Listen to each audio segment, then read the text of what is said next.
हमने कल पढ़ा था चेंज इन प्रेशर के बारे में, right? We talked about change in नहीं, चेंज इन टेम्परेचर के बारे में. So today will be studying about change in pressure.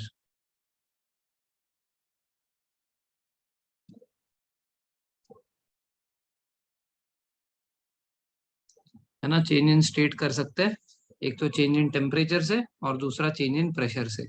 ठीक है ना? अब देखो, सॉलिड जो है, सॉलिड के मॉलिक्यूल्स ऑलरेडी बहुत क्लोज होते हैं. So is it possible to compress them?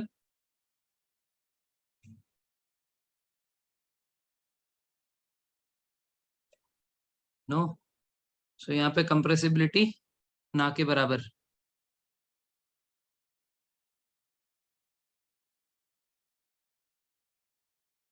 Compressibility non compressible. ठीक है ना? उसके बाद लिक्विड्स की बात करें, लिक्विड में अगर लिक्विड्स की बात करें, so they are little away from each other. So can it be compressed? Yes. So compressibility will be moderate. ठीक है, कंप्रेस करके इसको सॉलिड के फॉर्म में बनाया जाता है. और अगर हम लोग गैस की बात करें तो gas molecules are very far. That means easily compressible.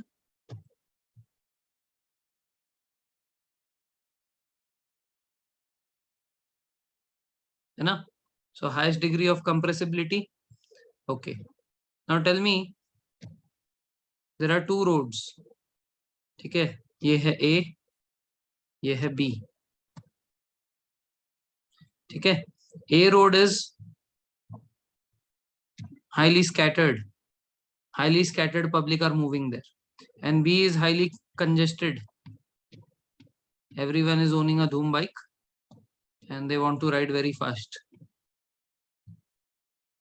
Accident का चांस कहाँ ज्यादा है? बी में. तो जब लोग आपस में टकराएंगे, when they collide with each other, what is going to happen? When collision takes place, what happens? Yes, temperature will increase, right? Business of doctor will increase, right? Temperature will increase. ठीक है ना? Temperature बढ़ेगा जब collision बढ़ेगा. तो अब ध्यान से देखो, ये है एक कंटेनर. ठीक है, which is filled with gas. ये ऊपर लिड है और ये लिड जो है, हम लोग इससे प्रेशर बढ़ा सकते हैं इस कंटेनर का. तो फिलहाल इसके अंदर जो गैस है वो हर डायरेक्शन में प्रेशर लगा रहा है. ठीक है, स्कैटर्ड वे में. ठीक है ना? अब हमने क्या किया, इसका प्रेशर जो है बढ़ा दिया. अब हमने ये जो ऊपर से, इसको हमने इस लेवल पे प्रेशर बढ़ा दिया. सो अंदर जो गैस मॉलिक्यूल्स थे वो कंप्रेस हो जाएंगे. They will get compressed. अब जो अंदर गैस मॉलिक्यूल्स है वो कंप्रेस होंगे. अब कम जगह पे उनको प्रेशर लगाना है, मतलब फोर्स लगाना है वॉल्स ऑफ कंटेनर पे. Now they are having limited space. That means this will lead to more collision. इससे ज्यादा कोलिजन होगा. पिछले बार से कंपैरेटिवली यहाँ पे कोलिजन ज्यादा होगा. कोलिजन ज्यादा होगा तो फिर हीट बढ़ेगा या टेम्परेचर राइज होगा.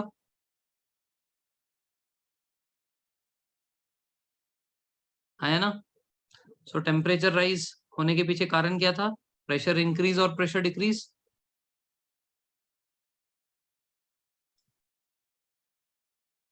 Pressure increase.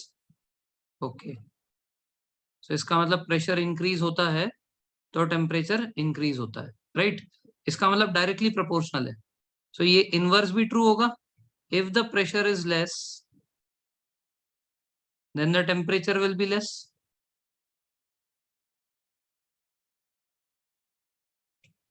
Right? Okay, so अगर हम लोग एक परफ्यूम बॉटल की बात करें,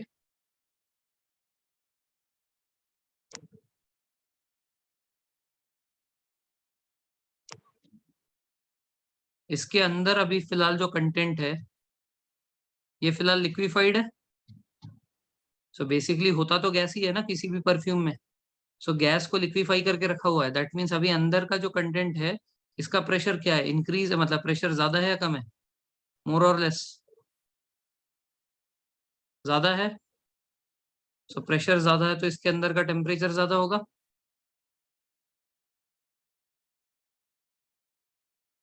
okay, now as soon as I press the nozzle, ऊपर जैसे ही मैं ऊपर का नोजल दबाता हूँ, सो ये सारा जो अंदर का जो लिक्विड है इसका प्रेशर हट जाता है और ये बाहर आ जाता है in the form of gas.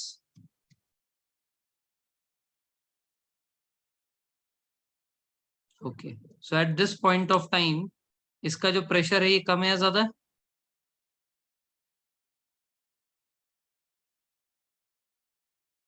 कम है, तो टेम्परेचर क्या होगा?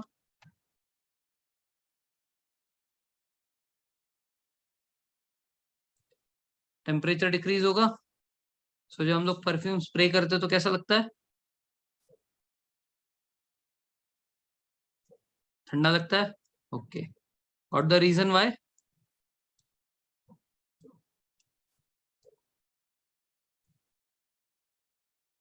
Any doubt?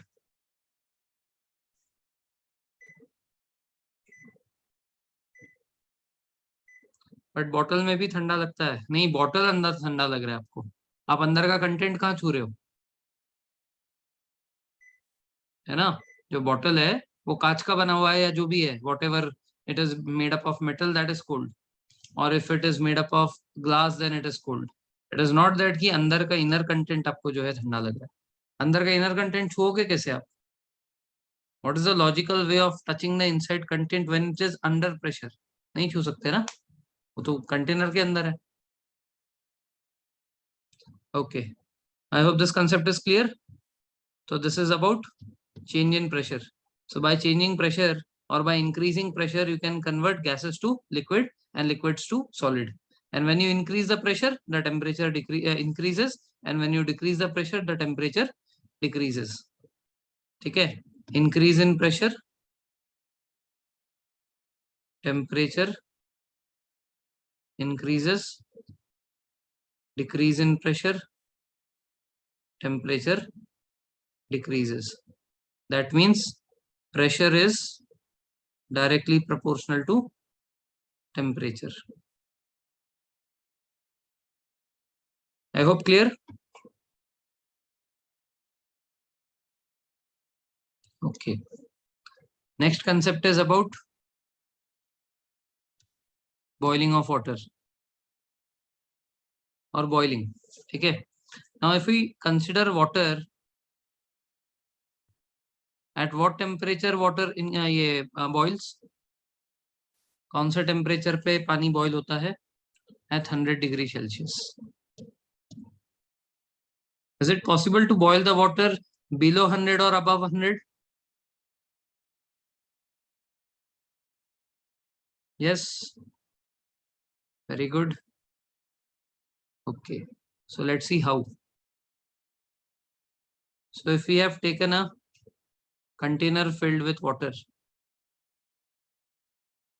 if we have taken a container filled with water and we have heated it from below, नीचे से इसको हीट किया, ठीक है। सो ये जो लिक्विड है ये कब जो है यहाँ से गैस के फॉर्म में निकलेगा? जब ये 100 डिग्री पे पहुंच जाएगा। बट सवाल ये कि 100 ही क्यों, 98.5 क्यों नहीं, 105.5 क्यों नहीं? So reason is that, simple logic है, इसको जाना है ऊपर के डायरेक्शन में। किसको? They don't believe in Dettol. Okay, ठीक है, तो मैं ये कह रहा हूँ कि ये जो गैस है इसको जाना है ऊपर के डायरेक्शन में, और ऊपर से भगवान जी जो है नीचे के डायरेक्शन में ग्रेविटेशनल फोर्स लगा रहे हैं। There is gravitational force acting downwards and this is basically atmospheric pressure. बराबर, यहाँ पे एटमॉस्फेरिक प्रेशर है। तो ये जो एटमॉस्फेरिक प्रेशर है, ये एटमॉस्फेरिक प्रेशर अगर आपके नीचे के वेपर प्रेशर से ज्यादा रहा, ठीक है ना, आप नीचे कोई चीज दबा रहे हो और नीचे से कोई चीज आपको दबा रही है, लेकिन नीचे वाला फोर्स कम है और ऊपर वाला ज्यादा है, अब इसी बात है, I will punch that down, that substance will go down.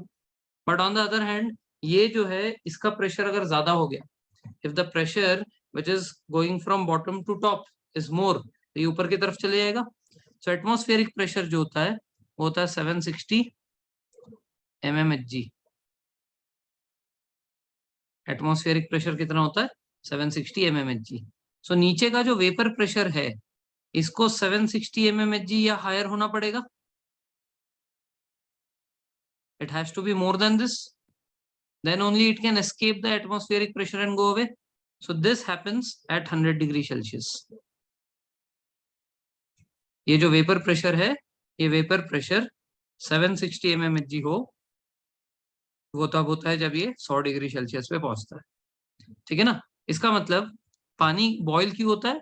पानी बॉयल होता है क्योंकि एक टेम्परेचर पे उसका एटमॉस्फेरिक प्रेशर और वेपर प्रेशर इक्वल और मोर देन दैट हो जाता है, और वो जो टेम्परेचर है वो 100 डिग्री सेल्सियस है।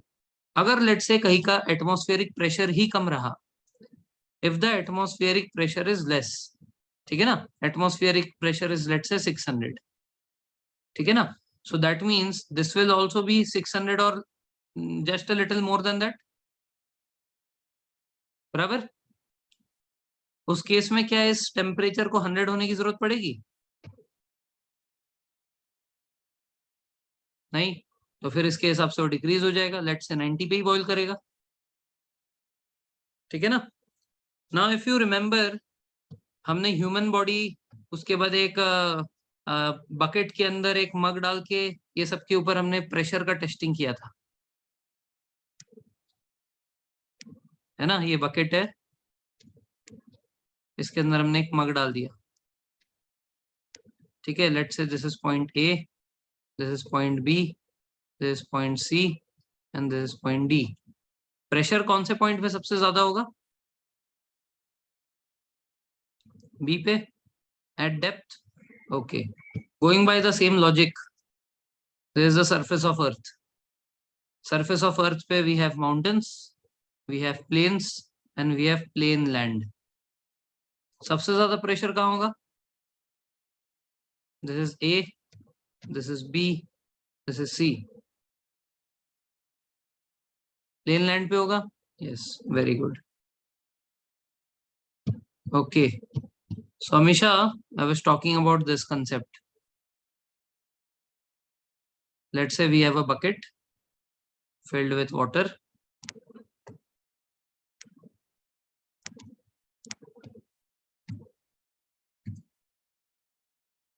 So if we talk about liquids, liquids have the ability to apply pressure on all the sides of a container if it is totally immersed in it.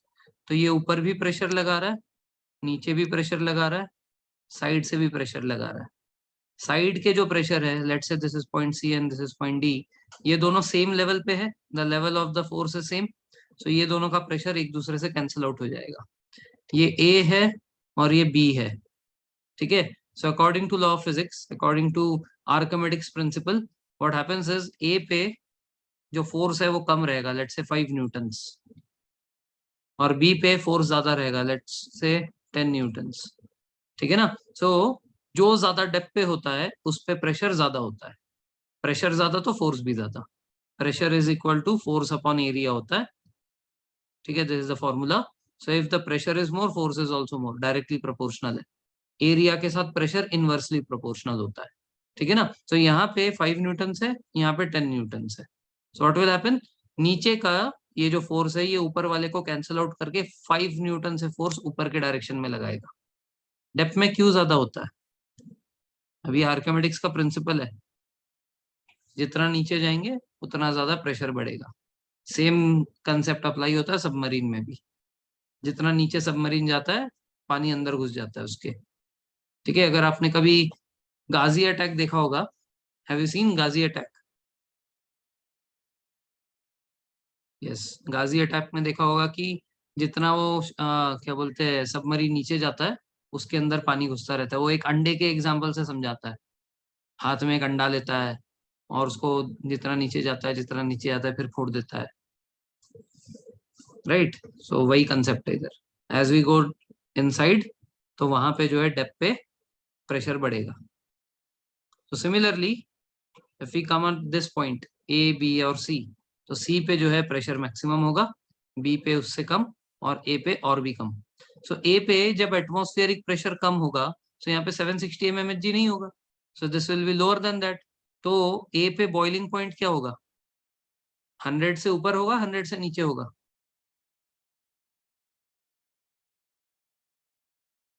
नीचे होगा। So let's say this will be 90, let's say this will be 95 and this will be 100। ठीक है ना? अब आपका जो rice है वो 100 डिग्री पे ही पकता है। आपका जो राइस है लेट्स से वो 100 डिग्री सेल्सियस पे ही पकता है। It requires this temperature to cook. ठीक है? तो नॉर्मली जब उसको हम लोग, इज दिस द रीजन कि शार्क और एनी बिग फिश यूजुअली नीचे रहते हैं as compare to fishes, because they can take the pressure. और टेकिंग द प्रेशर ऐसा कुछ, मतलब देखो, हेवियर मछलियां नीचे जाएंगी क्योंकि उनका वेट ज्यादा है, लाइटर मछली ऊपर रहेगी क्योंकि वो लाइट है। ये सिंपल कॉमन सेंस है। टेकिंग द प्रेशर या नॉट टेकिंग द प्रेशर इसमें वो नहीं है। ठीक है? अगर हैवी, अगर बड़ी मछली है ऑब्वियसली बात है हैवी होगी, हैवी होगी तो ऑब्वियसली बात है उसका डेंसिटी ज्यादा होगा, डेंसिटी ज्यादा होगा तो नीचे चले जाएगा। ठीक है? नीचे जाने वाला प्रेशर ज्यादा ले सकता है। देखो एक पॉइंट के बाद, एक पॉइंट के बाद तो मछलियां भी नीचे नहीं जाती। इनफैक्ट एकदम डेप्थ में कुछ कुछ मछलियां जो रहती है वो कभी ऊपर आती ही नहीं है। ठीक है? जैसे नोटोकॉर्ड नाम का एक मछली है, ठीक है, प्रोटोकॉर्ड आटा बोलते हैं उसको, इट हैज अ नोटोकॉर्ड। प्रोटोकॉर्ड आटा जो है एकदम गहरे समुंदर में रहता है जहाँ पे लाइट भी नहीं पहुंचती, तो बहुत छोटा सा है। ठीक है? तो ऐसा नहीं है। हाँ हाँ, 9th क्लास वाली। ठीक है? प्रोटोकॉर्ड आटा वो एकदम गहराई में रहता है जहाँ पे ऑक्सीजन मास्क वगैरह लगा के, ऑक्सीजन सिलेंडर लगा के डाइवर्स को जाना पड़ता है टॉर्च लेकर। ठीक है? वहां पे लाइट भी नहीं पहुंचती, सनलाइट। एनीवेज, तो I was talking about rice. Right cooks at 100 degree Celsius. ठीक है? सो इसका मतलब पानी 100 पे बॉईल हो रहा है और राइस भी 100 पे कुक हो रहा है, let's say on the surface of level earth. अब यही सेम राइस अगर मैं 90 डिग्री पे बॉईल कर दूं, क्या अब तक इसको 100 डिग्री सेल्सियस का टेम्परेचर मिला है कुक होने के लिए? नहीं। सो दैट मीन्स बॉयल होने के बाद और भी टाइम लगेगा इसको कुक होने में। ठीक है ना? It will take more time to cook. इसीलिए at higher altitudes, higher altitude, it takes longer to cook food.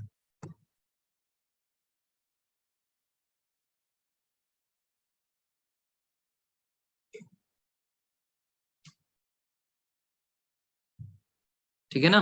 This is the reason why at higher altitude it will take longer to cook the food. ठीक है? अब हम लोग धरती की बात कर रहे हैं। जो राइस है वो राइस 100 डिग्री सेल्सियस पे पक जाता है, और 100 डिग्री सेल्सियस जाने के लिए अपने अर्थ पे जो है, मतलब सरफेस ऑफ अर्थ पे जो है 30 मिनट्स लगते हैं लेट से। ठीक है? 100 डिग्री सेल्सियस पे rice will get cooked and 30 minutes में वो कुकिंग टाइम में कंप्लीट हो जाएगा। ठीक है ना? सो अगर मैंने किसी तरह इसको 200 डिग्री सेल्सियस दिया, somehow I can make this 200 degree Celsius, तो क्या ये 15 मिनट्स में हो जाएगा?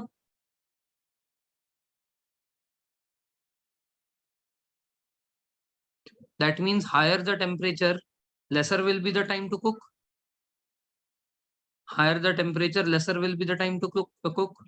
अब लेकिन अगर आप एक ओपन पतीले में खाना बनाते हो, अगर आपका पतीला ऊपर से खुला है, सो क्या आप इसमें 100 डिग्री सेल्सियस से ज्यादा में पानी को बॉईल कर पाओगे? नहीं, क्योंकि ऊपर से जो है 760 mmHg आएगा, नीचे से भी उतना ही लगेगा और वो 100 पे ही बॉईल होगा।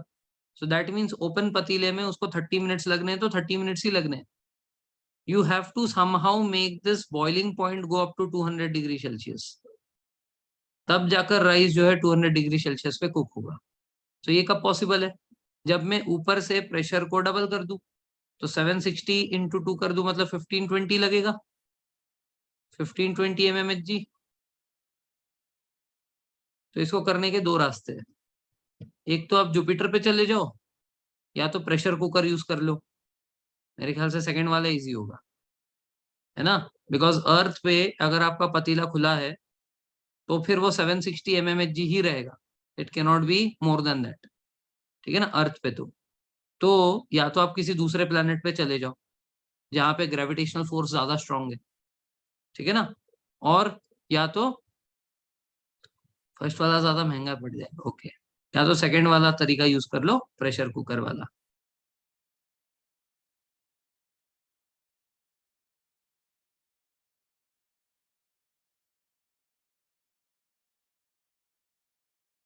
सो in pressure cooker what happens, so pressure cooker जो है,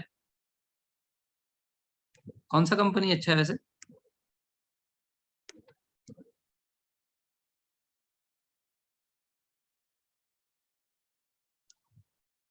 Hawkins, okay, Prestige,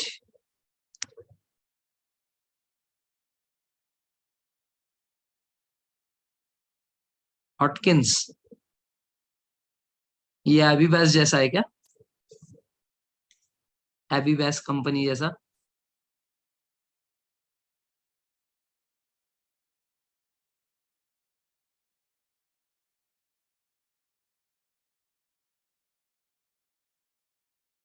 okay. So is a pressure cooker, इस प्रेशर कुकर के अंदर जब हम लोग राइस डालते हैं तो पहले हम लोग जो है थोड़ा सा पानी डालते हैं, देखा होगा आपने, राइस के साथ साथ पानी डाला जाता है। ये पानी को ऊपर तक भरोगे तो काम नहीं करेगा, ठीक है, ये काफी लो लेवल पे रहता है। रीजन क्या है कि सबसे पहले तो इसको बॉईल करना है, इसको बॉईल करेंगे तो इसका जो वेपर है ये उड़ेगा।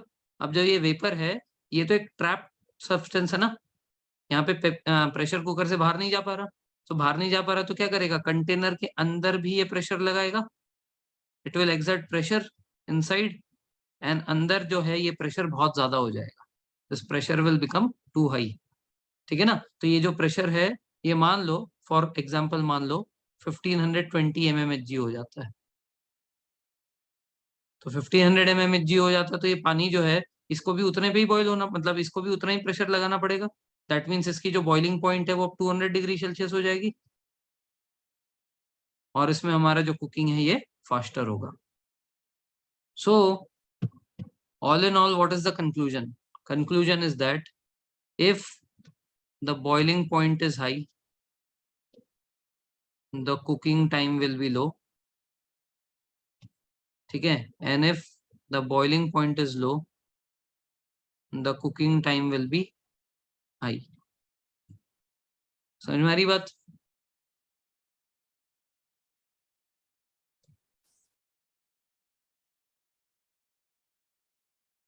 Okay. So I hope boiling is clear. By the way ये हैंडल किसका बनता है, प्रेशर कुकर का हैंडल, बैकलाइट,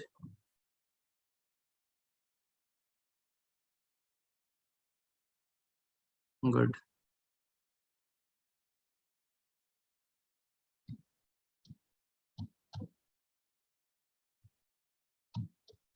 ठीक है, this concept is clear boiling के बारे में, okay. Next is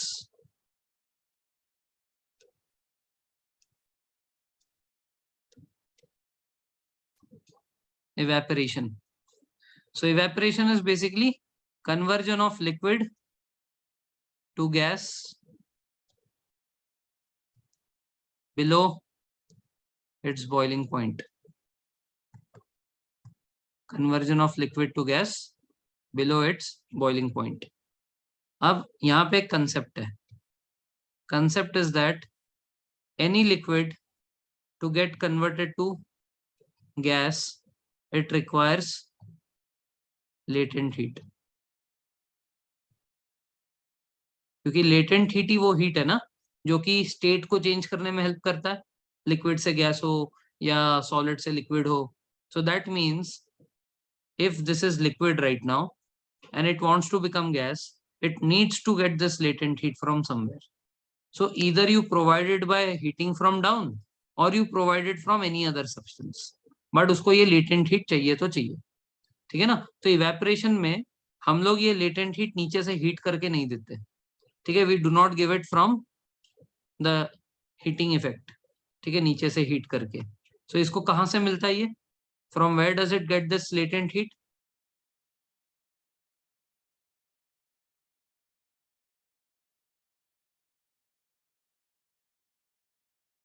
atmosphere, sun, surrounding, surface and surrounding, surrounding, surrounding, okay. Evaporation is called as surface phenomena. पढ़ा ऐसा कुछ? इवेपोरेशन को सरफेस फिनोमिना बोलते हैं। ऐसा क्यों? क्योंकि ये एग्जांपल मैंने पहले भी कई बार दिया होगा। आप अपना हाथ जो है ऐसे मुट्ठी करके आप इसके ऊपर जो है थोड़ा सा पानी लगाओ और उसके ऊपर फूको, ठीक है, you will feel cool. Yes, why? Because ये जो पानी है ये इवेपोरेट हो गया, ठीक है, इवेपोरेट होना स्टार्ट हो गया। तो इवेपोरेट क्यों हुआ, कैसे हुआ? आपने इसके ऊपर फूका, तो आपने इसको wind speed the. Wind speed is one of the factor जिससे इवेपोरेशन फास्ट होता है। तो आपने इसको क्या दी, विंड स्पीड। तो विंड स्पीड दी तो इवेपोरेशन का रेट फास्ट हो गया। अब इवेपोरेशन जब हो रहा है तो इसको जो लेटेंट हीट है कहाँ से मिल रहा है? From the surface of your hand.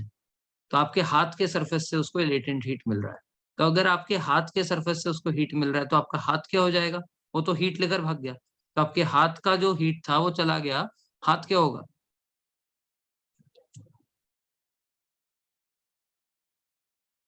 Cool हो जाएगा। So this is the cooling effect caused by evaporation. So उसको ये जो हीट है कहाँ से मिली? सरफेस से मिली, सराउंडिंग से नहीं। सराउंडिंग का मतलब तो ये होता है ना, ये आसपास की हवा उसमें से हीट लेकर जा रहा है, ऐसा नहीं होता। वो जिस सरफेस पे अटैच्ड है, नहीं, वो सराउंडिंग से लेगा तो कूल महसूस होगा, तो सराउंडिंग से नहीं लेता ना, तभी तो कह रहा हूँ surface phenomena. It takes it from the surface it is attached to, ठीक है, it takes it from the surface it is attached to. So you are feeling cool. हाथ के ऊपर जब पानी लगा हुआ है, हाथ के ऊपर की बात कर रहा हूँ, हाथ के ऊपर जब पानी लगा हुआ है तो उसको हीट हाथ से मिल रही है, सराउंडिंग से नहीं, ठीक है। बेटर एग्जाम्पल, आप पूरा पसीने से लथपथ हो, you had a good game of tug of war और बैडमिंटन और what ever, football what ever, ठीक है, आप पूरे तरह से जो है पसीने से लथपथ हो, और आप अपने साइकिल से या मोटरसाइकिल से या आप दौड़ते हुए कहीं जा रहे हो, तो जब भी आप गाड़ी चलाओ, साइकिल चलाओ, ऑपोजिट डायरेक्शन से हवा लगता है, तो विंड स्पीड ज्यादा है। सो अगर आप पूरे से पूरे पसीने से भरे हुए हो, ठीक है ना, तो उस टाइम पे पूरे बदन में कूलनेस लगता है। Yes, so the reason is कि बॉडी की हीट गई है, सराउंडिंग की हीट नहीं खींचा। सराउंडिंग ठंडा नहीं हो रहा है, बॉडी ठंडा हो रहा है।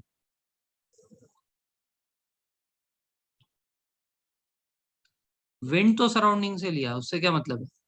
ये तो वन ऑफ द फैक्टर है ना विच इंक्रीजेस योर इवेपोरेशन, ठीक है, wind speed is the reason why evaporation is taking place, ठीक है। विंड बढ़ाओ या टेम्परेचर बढ़ाओ या सरफेस एरिया बढ़ाओ, ये सब फैक्टर्स है जो कि इवेपोरेशन को राइज करते हैं। बट उसको हीट कहाँ से मिलता है? जिस सरफेस पे अटैच्ड है वहां से, ठीक है ना। जैसे घर में जब पोछा लगता है, ठीक है, घर पे जब पोछा लगता है तो यहाँ पे पानी से हम लोग कपड़े से इसको जो है स्प्रेड करते हैं। स्प्रेड करने के बाद पोछा होने के बाद आप उस रूम में जाओगे तो जो फर्श होता है वो ठंडा होता है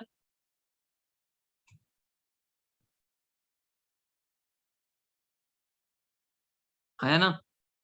यस, सो फर्श ठंडा क्यों होता है? नहीं, पहले मम्मी चिल्लाएगी। तो गीले में क्यों जा रहा है? क्योंकि गीला जो है वो सूखेगा तभी तो ठंडा लगेगा,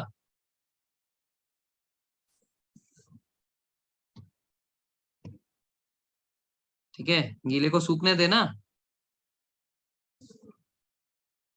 पर व्हाट्सएप देखिए माई कंफ्यूजन।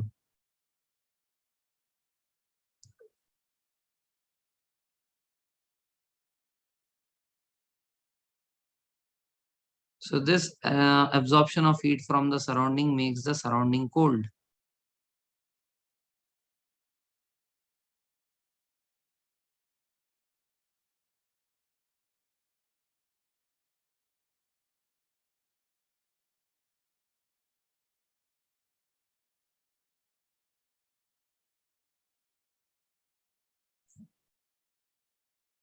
देखो यहाँ ये एनसीईआरटी 9 स्टैंडर्ड का एग्जाम्पल है. What she is saying that ये एक वेसल है. ये वेसल में जो पानी है, ठीक है, ये पानी जो है यहाँ से इवेपोरेट होकर ऊपर की तरफ जा रहा है. ठीक है. सो ये जो पानी नीचे से इवेपोरेट होकर जा रहा है, यहाँ पे इमीडिएट मॉलिक्यूल्स की बात हो रही है. एक तो है जो सरफेस ऑफ द पतीले पे है, यहाँ पे इसके नीचे एक और सरफेस, इसके नीचे एक और सरफेस, ये जो है ऊपर चला गया. ठीक है. तो this is the first level of molecules जो इवेपोरेट हुआ. ठीक है. इसके बाद एक और आएगा, तब ये पुश हो जाएगा ऊपर. तो फर्स्ट विल बिकम ना नेक्स्ट लेवल नाउ, और जो इमीडिएटली गया वो उसके इधर आ गया. तीसरा मॉलिक्यूल जाएगा तो फर्स्ट वाला अब इस स्टेज पे आ जाएगा. सो अब यहाँ से अब इसको और ऊपर जाने के लिए एनर्जी चाहिए ना. सो ये एनर्जी कहाँ से आएगी? इमीडिएटली नीचे वाले से आएगी. ये जो इमीडिएटली नीचे वाला है, ये इसको जब एनर्जी देगा तो खुद क्या हो जाएगा? Cool. So this is the surrounding they are talking about. ठीक है ना. ये जो पार्टिकल्स है सराउंडिंग में, इस पार्टिकल्स की बात कर रहे हैं. तो इमीडिएटली नेक्स्ट लेवल, ये उसके लिए सरफेस ही एक तरीके से. That is why it is called a surface phenomena. Example गलत नहीं है, लेकिन क्या है कि कंफ्यूजन जो क्रिएट हो रहा है यहाँ पे, सराउंडिंग का मतलब क्या है? What is the definition of surrounding? From where is this heat coming? So as I told you yesterday also, if there is air, cool वाला इधर कैसे बता रहा हूँ, if there is air in your surrounding, that means they are gaseous particles. They are gaseous because they are carrying heat. Right, कल बताया था ये. ओके. सो जब यहां से पानी नीचे से ऊपर जाएगा, ठीक है, सो एक के बाद एक जो मॉलिक्यूल्स होंगे, ये आपके सराउंडिंग के ही मॉलिक्यूल्स बन रहे हैं. This is going to cause the flow of air. इसके बाद यहाँ पे जो है कहीं पे लो प्रेशर क्रिएट होगा, यही उधर भागेगा. कहीं पे लो प्रेशर क्रिएट होगा, ये उधर भागेगा. तो ये जो मॉलिक्यूल यहाँ पे आपने तैयार किया इवेपोरेशन से, this is nothing but when the wind starts blowing due to low pressure and high pressure, this is the molecule which is going to be called air later on. ठीक है. और ये जब फ्लो करेगा, that will be called as wind. So ये जो है इसके अंदर हीट आई है, कहाँ से आई है? नीचे से आई है. ठीक है ना. अब इसकी हीट किसने चुरा ली? ये जस्ट ऊपर वाले ने. तो ये नीचे वाला पार्टिकल क्या हो जाएगा? ठंडा. इसने कहाँ से हीट लिया था? जस्ट उसके नीचे वाले से. तो इसकी हीट किसने चुरा ली? तो ये क्या हो जाएगा? ये हो गया ठंडा. और हम कहाँ रहते हैं? हम लोग सरफेस पे रहते हैं. We are here. तो जो ऊपर के मॉलिक्यूल्स होते हैं ना, ये हमेशा गर्म होते हैं. इसने नीचे वाले को ठंडा किया होता है, उसने उसके नीचे वाले को ठंडा किया होता है, उसने नीचे वाले को ठंडा किया होता है. सो हम लोग जिस माहौल में है, इस नीचे वाले पार्ट में, यहाँ पे हमें हमेशा ठंडी एयर मिलेगी. जितना ऊपर जाओगे वहां पे गरम गरम एयर आएगा. समझ में आई बात?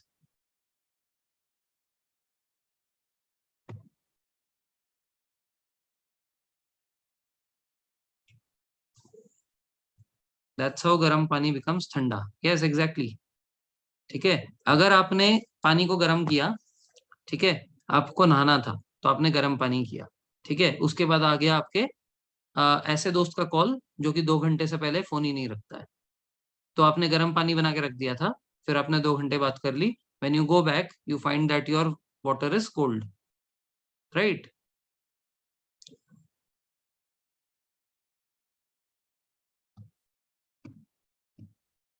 हाँ, ये हुआ था मेरे साथ. ओके. आगे बढ़े.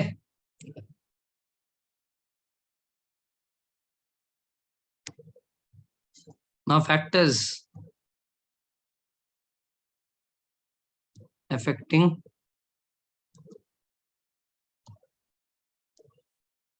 इवेपोरेशन. कितने फैक्टर्स है?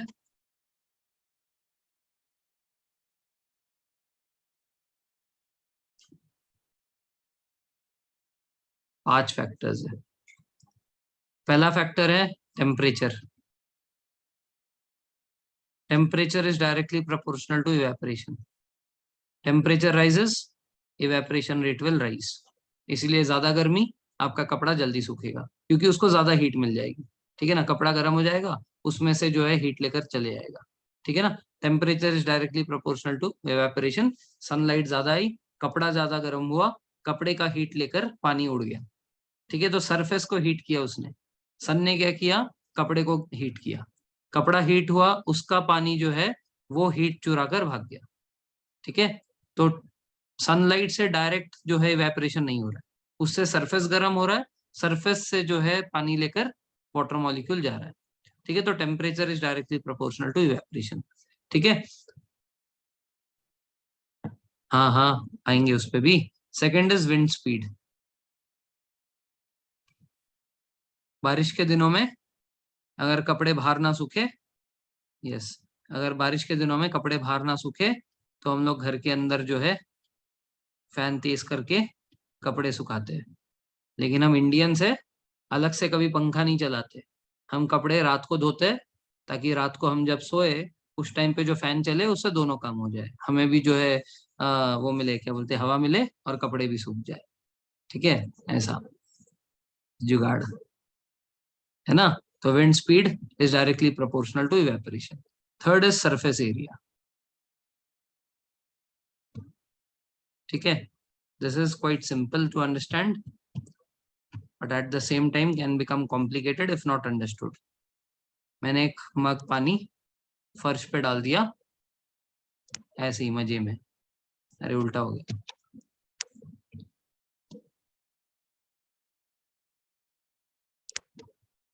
ठीक है, अब ये जो है पानी इकट्ठा हो गया, एक्यूमुलेट हो गया है.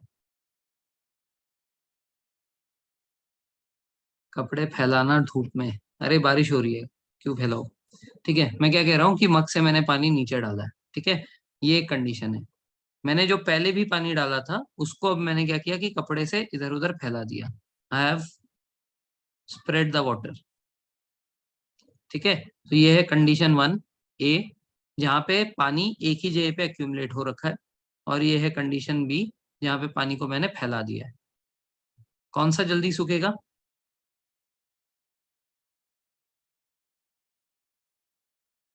बी जल्दी सूखेगा. रीजन क्या है इसका? What is the reason? Let's say this is a Indian road. ठीक है ना, इसमें गड्ढा हो रखा है, सो इसमें पानी भर गया. ठीक है, so there are multiple layers of water.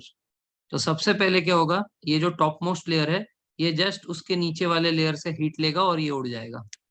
ठीक है ना, तो पहला लेयर चला गया. उसके बाद सेकंड वाला जो लेयर है वो फर्स्ट बन गया, वो जस्ट उसके इमीडिएट नीचे से हीट लेगा और ये ऊपर चले जाएगा, तो सेकंड लेयर चला गया. ऐसे कर करके एक एक एक एक एक एक एक एक लेयर जाएंगे और जो लास्ट वाला लेयर बचेगा वो हीट नीचे से लेगा, मतलब धरती से. ठीक है ना, from the surface it is attached, वहां से लेगा और उसके बाद जाएगा.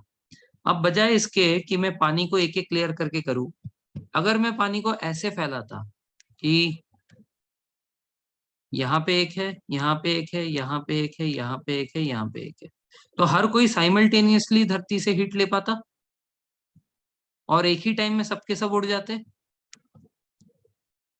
क्योंकि जब वो एक के नीचे एक थे तो पहला जाएगा तभी दूसरा जा पाएगा, दूसरा जाएगा तभी तीसरा जा पाएगा, तो ऐसी डिपेंडेंसी थी. जब हमने उसको फैला दिया, सबको सेम लेवल पे ला दिया, तो नीचे से हीट सबको एक ही साथ मिल गई, तो टाइम नहीं अलग अलग लगा सबको. Simultaneously everyone took the heat from down and went away. समझ में आ रही बात? तो यही होता है जब हम लोग सरफेस एरिया बढ़ाते हैं. तो सरफेस एरिया बढ़ाने से उसका जो सरफेस फिनोमिना है वो एक साथ टेक प्लेस होता है, लेयर बाय लेयर होगा. तो each layer will take from the immediate next and then it will go, so it will take longer. So that is why when the surface area is more, evaporation will be more. Clear?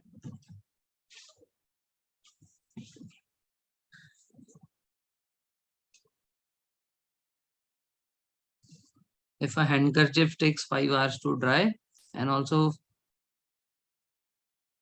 and 5 also take also 5 hours to dry. हाँ हाँ वही वाला हो गया, right right. ठीक है, next next is humidity.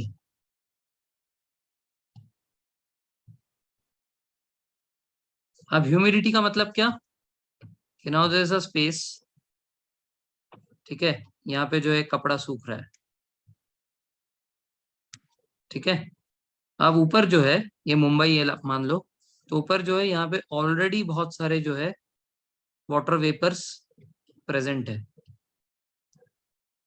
ये riddle मुझे भी नहीं समझा, मैंने तो ऐसे ही हाँ हाँ कर दिया बस, है ना, बेचारे का दिल थोड़ी दुखाना है। Okay, anyways back to topic.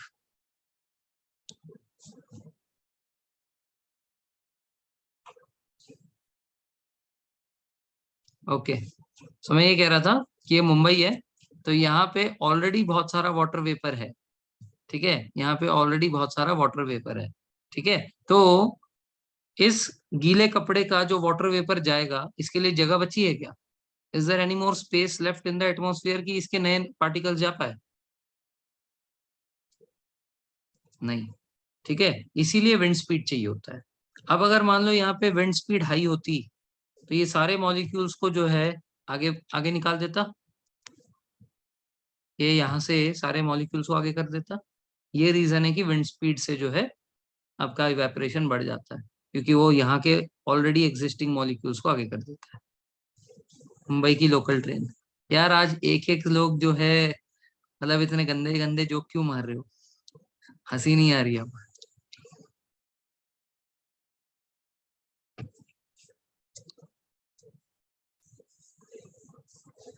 बस शांत।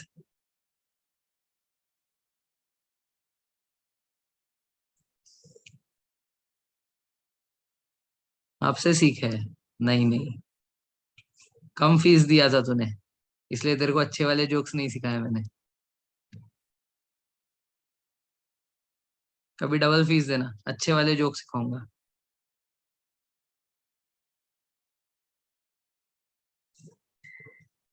Okay, so I was talking about, अब यहाँ से जो है, चलो बैक टू टॉपिक, बस आ जाओ, ठीक है। अब जो है यहाँ से हमने हवा से ये सारे वाटर वेपर्स हटा दिए, ठीक है, we removed all the water vapours. अब इसके लिए जगह बन गई।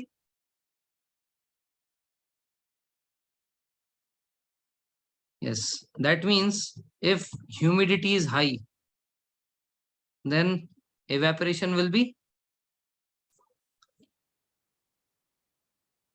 लो, ठीक है। So this is inversely proportional. Now another concept यहीं पे देख लो। अगर मुझे अपने वाटर मॉलिक्यूल्स को ऊपर भेजना है, लेकिन ऊपर से प्रेशर बहुत ज्यादा है, ठीक है, the pressure is very very high from above, तो ये नीचे वाले मॉलिक्यूल्स ऊपर जा पाएंगे? नहीं। इसका मतलब if pressure is high, then the rate of evaporation will be low. That means pressure से भी इवेपोरेशन इनवर्सली प्रोपोर्शनल है। सो दो है जिससे इनवर्सली प्रोपोर्शनल है, तीन है जिससे डायरेक्टली प्रोपोर्शनल है। Temperature, wind speed, surface area directly proportional, humidity and pressure से इनवर्सली प्रोपोर्शनल। क्लियर है?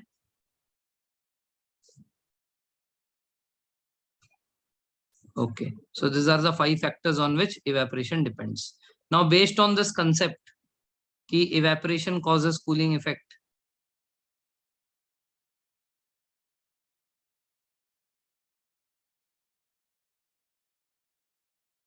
प्रेशर टेम्परेचर से डायरेक्टली प्रोपोर्शनल है। देखो, आप जो प्रेशर की बात कर रहे हो वो एक क्लोज सरफेस में था, ठीक है ना। प्रेशर टेम्परेचर की आपने जो बात की ना कि प्रेशर मोर टेम्परेचर मोर, प्रेशर लेस टेम्परेचर लेस, वो एक क्लोज सरफेस था। अब हम लोग ओपन एनवायरनमेंट की बात कर रहे हैं,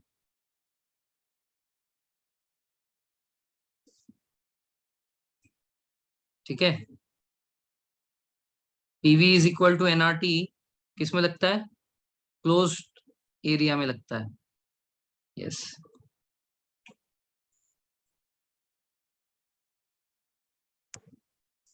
सो evaporation causes cooling effect, right? So इसके बेसिस पे बहुत सारे गिव रीजन क्वेश्चंस आते हैं, ठीक है? तो एक जैसे आता है अर्दन पॉट वाला, मटके का पानी ठंडा क्यों होता है? अर्दन पॉट, ठीक है? सो इवेपोरेशन होता है, इसमें पोर्स होती है, वो पोर से हवा, मतलब क्या बोलते हैं, पानी उड़ता है। पानी उड़ेगा तो हीट कहाँ से खींचेगा? मटके से। मटका ठंडा हो जाएगा तो मटके का पानी भी ठंडा हो जाएगा, ठीक है ना? This simple. उसके बाद किसी ट्री के नीचे अगर आप खड़े होते हो तो ट्री के जो लीव्स है उससे ट्रांसपीरेशन होता है।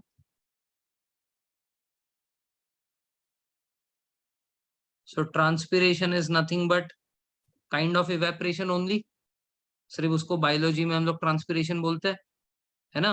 तो ये जो ट्रांसपीरेशन है, इस ट्रांसपीरेशन से भी कूलिंग इफेक्ट होता है। तो हम लोग अगर नीम के पेड़ के नीचे खड़े होते हैं तो वहां पे भी, ठीक है? उसके बाद हमारा बॉडी टेम्परेचर, इसको कंट्रोल करने के लिए स्वेटिंग होता है, प्रेसिपिटेशन भी बोलते हैं उसको, ठीक है? तो ये जो स्वेट है ये इवेपोरेट होता है एंड मेक्स अस कूल, ठीक है? उसके बाद ये सीडीएस का प्रीवियस ईयर क्वेश्चन है एक, कि हम लोग जो है कॉटन क्लोथ्स क्यों पहनते हैं समर में? ठीक है, समर में हम लोग कॉटन क्लोथ्स क्यों पहनते हैं? तो कॉटन क्लोथ्स क्या करते हैं, हमारा स्वेट जो है एब्जॉर्ब करते हैं।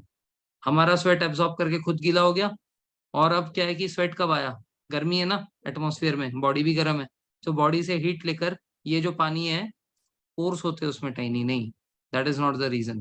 टाइनी पोर्स के वजह से ये मटके वाला रीजन नहीं है, उसमें से वो हवा उड़ जाएगा और अपने को ठंडा करेगा, नहीं। Cotton has the ability to soak water, ठीक है ना? कॉटन जो है पानी को एब्जॉर्ब करता है। तो हमारा जो स्वेट है, व्हाइट कॉटन क्लोथ्स, हाँ व्हाइट तो रिफ्लेक्शन के लिए, कॉटन क्लोथ्स पानी को एब्जॉर्ब करने के लिए। पानी जब एब्जॉर्ब होगा, देखो क्वेश्चन में उन लोगों ने ये इवेपोरेशन वाला कंसेप्ट नहीं दिया था। Why do we wear cotton clothes during summer, ये क्वेश्चन था। नीचे ऑप्शन में ये था, it has high ability of absorbing water, और बाकी कुछ तो थे। अब मेरे को आंसर पता था, वो टिक किया, तो बाकी ऑप्शंस देखे नहीं, याद नहीं है, ठीक है? कुछ कुछ तो थे तो उसमें, लेकिन ये इवेपोरेशन वाला कंसेप्ट नहीं था।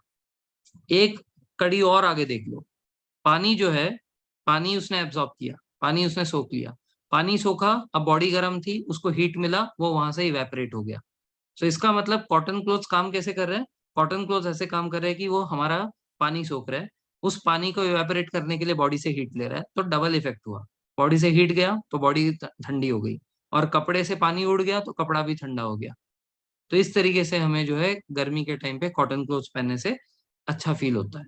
उसके ऊपर अगर वो व्हाइट है तो बेस्ट है, क्योंकि व्हाइट कलर जो है लाइट को रिफ्लेक्ट कर देगा, ठीक है ना? क्लियर है ये? So cotton clothes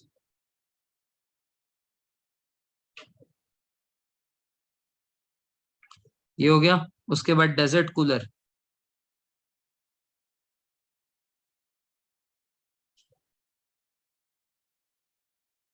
desert cooler में भी जो हम लोग पानी डालते हैं, बेसिक प्रिंसिपल क्या है, वो पानी जो हम लोग कूलर में डालते हैं वो इवेपोरेट होगा। वो जब इवेपोरेट होगा तो हवा ठंडी हो जाएगी, वो ठंडी हवा हमारे पास आएगी, ठीक है? बेसिक कंसेप्ट तो यही है। तो ये जितने भी है ये सब कूलिंग इफेक्ट।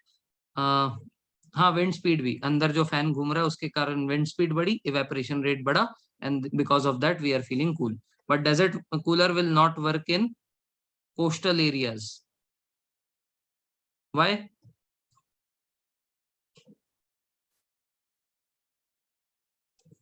ह्यूमिड होगा, ठीक है? ह्यूमिडिटी के कारण, यस, हाई ह्यूमिडिटी के कारण वहां पे डेजर्ट कूलर काम नहीं करेगा। उसके ऊपर उसके बाद कुछ क्वेश्चन में ऐसा देखा था कि घर के छत पे जो है हम लोग गर्मी के टाइम पे पानी डाल देते हैं, ठीक है? घर का जो छत होता है उसमें हम गर्मी के टाइम पे पानी डाल देते हैं, सेम रीजन, ठीक है? वो पानी इवेपोरेट होगा, it will cause the surface to become cool, और उससे जो है, हाँ सेम एज पूछा, ठीक है? उससे जो है हमारा जो छत है वो ठंडा हो जाएगा, तो नीचे हमें ठंडा फील होगा। सो ऐसे टाइप के क्वेश्चन हैंडल कर लोगे, बेसिक कंसेप्ट कूलिंग इफेक्ट है। Okay, so this sums up this chapter, this is done, ठीक है? So now on Monday will start with polity again. Polity में हमारे लास्ट दो वो बचे हुए एक्ट्स बचे हुए, उसको खत्म करेंगे। Then will continue now after this what will do in history geography polity. देखो पॉलिटी में बेस सेट कर चुका हूँ, हिस्ट्री का भी बेस सेट कर चुका हूँ। अब क्या है कि एक बार में हम लोग पॉलिटी पूरा खत्म करेंगे, हिस्ट्री पूरा खत्म करेंगे, फिर ज्योग्राफी का बेस सेट करूंगा, फिर एक बार में ज्योग्राफी पूरा खत्म करेंगे। नाउ विल नॉट इंटरचेंज, कभी पॉलिटी कभी हिस्ट्री ऐसे। एसीटोन से ठंडा क्यों होता है? Same, acetone is volatile substance. ठीक है, something which is volatile that means high rate of evaporation होता है। ठीक है, पेट्रोल डीजल ये सब भी वोलाटाइल है। एनीथिंग विच इज वोलाटाइल, इसको बहुत ज्यादा टेम्परेचर की जरूरत नहीं होती इवेपोरेट होने के लिए, कम हीट से भी इवेपोरेट होता है। So anything which is volatile will evaporate quickly, cause more heating effect, cooling effect sorry. ठीक है, चलिए सुबह 5:30 नहीं 6:30 बजे मिलेंगे।